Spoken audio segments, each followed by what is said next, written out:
Uttar Pradesh pollution control board ने एक notification जारी किया है जिसमें उन्होंने वैकेंसीज के बारे में बताया है। कौन सी पोजीशन के लिए ये वैकेंसी रहने वाली है? असिस्टेंट एनवायरमेंटल इंजीनियर और साथ ही साथ असिस्टेंट साइंटिफिक ऑफिसर एग्जामिनेशन 2026।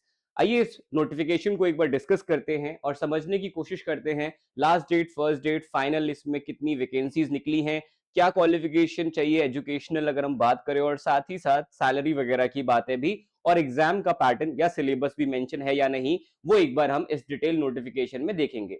तो देखिए, आपकी जो एप्लीकेशन फॉर्म भरने की तारीख है वो 28 फरवरी से स्टार्ट हो जाएगी सुबह 11 बजे, यानी कि आज, यानी कि 28 फरवरी। लास्ट डेट जो रहेगी वो रहेगी 28 मार्च अप टू 6 पीएम। ध्यान से इसको देख लीजिएगा, 6 पीएम। कई बार हम 12 बजे सोच लेते हैं और उस टाइम पे हम फॉर्म भरना भूल जाते हैं। तो लास्ट डेट जो रहेगी वो रहेगी 28 मार्च।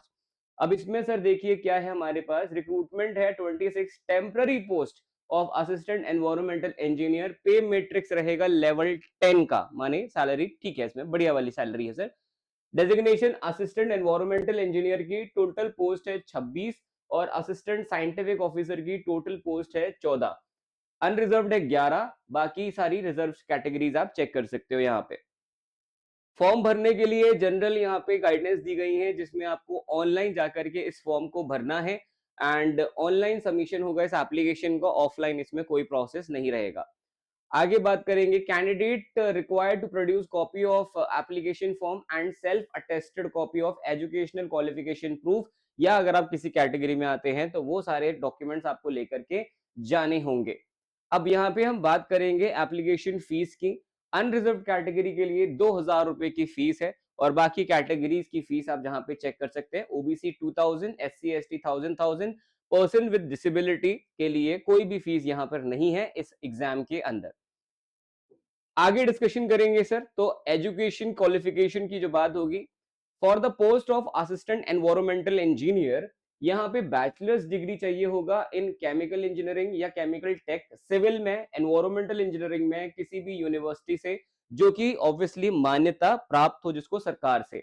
और असिस्टेंट साइंटिफिक ऑफिसर के लिए यहाँ पे या तो डॉक्टरेट हो आपके पास, बीटेक नहीं, डिप्लोमा नहीं, बीटेक नहीं, एमटेक नहीं, पीएचडी नहीं, सीधे आपके पास जो है डॉक्टरेट, पीएचडी बेसिकली डॉक्टरेट आपके पास अगर है केमिस्ट्री, जूलॉजी में, बॉटनी में, बायोकेमिस्ट्री में, या आपके पास मास्टर्स डिग्री है इन केमिस्ट्री, तो आप जा सकते हो। साथ ही साथ यहाँ पे age limit, minimum age limit यहाँ पे 21 साल की है। जाहिर सी बात है जो पोजीशंस ये मांग रहे हैं, एजुकेशन क्वालिफिकेशन मांग रहे हैं, वो 21 से ऊपर ही हो सकती है। रिलैक्सेशन ऑफ 5 इयर्स रहेगा एज पर द जो भी हमारी कैटेगरीज के लिए उत्तर प्रदेश सरकार ने जारी किया है। रिजर्वेशन हो गया। सिलेक्शन प्रोसेस, अब सिलेक्शन प्रोसेस में क्या होगा सर, यहाँ पे जो टोटल मार्क्स है यहाँ पे सिलेक्शन के लिए वो रहेंगे 470। 470 कैसे रहेंगे देख लेते हैं। तो दो स्टेज में ये टेस्ट होने वाला है, पहला रिटन है, दूसरा इंटरव्यू है। टेस्ट की अगर हम बात करें तो सीबीटी यानी कि ऑनलाइन टेस्ट होगा।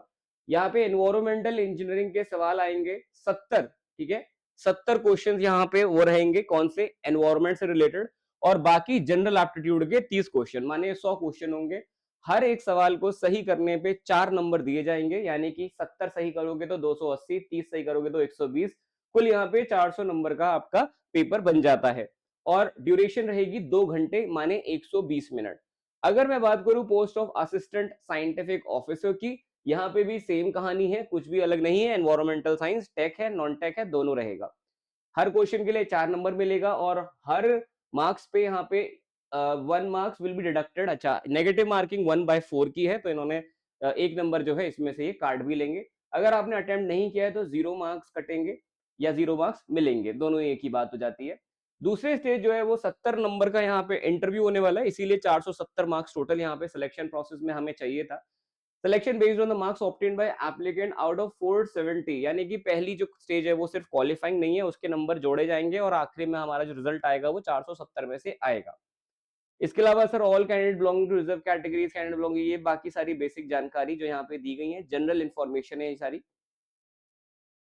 Mail candidate who are married and have more than one living wife, एक से ज्यादा अगर लिविंग वाइफ है आपका, और female candidate who are married to a man who has already living wife will not be considered eligible unless the government of Uttar Pradesh. Sir ये थोड़ा सा मेरे लिए भी यूनिक है, पर अच्छी बात है सर, यहाँ पे ये जानकारी हमने पढ़ ली। अगर आप में से कोई इस कैटेगरी में आता हो तो आप ट्राई करिए दूसरी किसी और वैकेंसी के लिए। आगे बढ़ते हैं। Candidate must possess all the required, अब जितनी भी क्वालिफिकेशन है वो सारी कंप्लीट होनी चाहिए 28 फरवरी तक। तो अगर आप फाइनल ईयर में हो और आपकी डिग्री 28 फरवरी तक कंप्लीट हो रही है तो आप एलिजिबल हो, अदरवाइज आप एलिजिबल नहीं हो। इसके बाद बात करेंगे सर और क्या है जानकारी यहाँ पे, और कोई जानकारी यहाँ पे मौजूद नहीं है।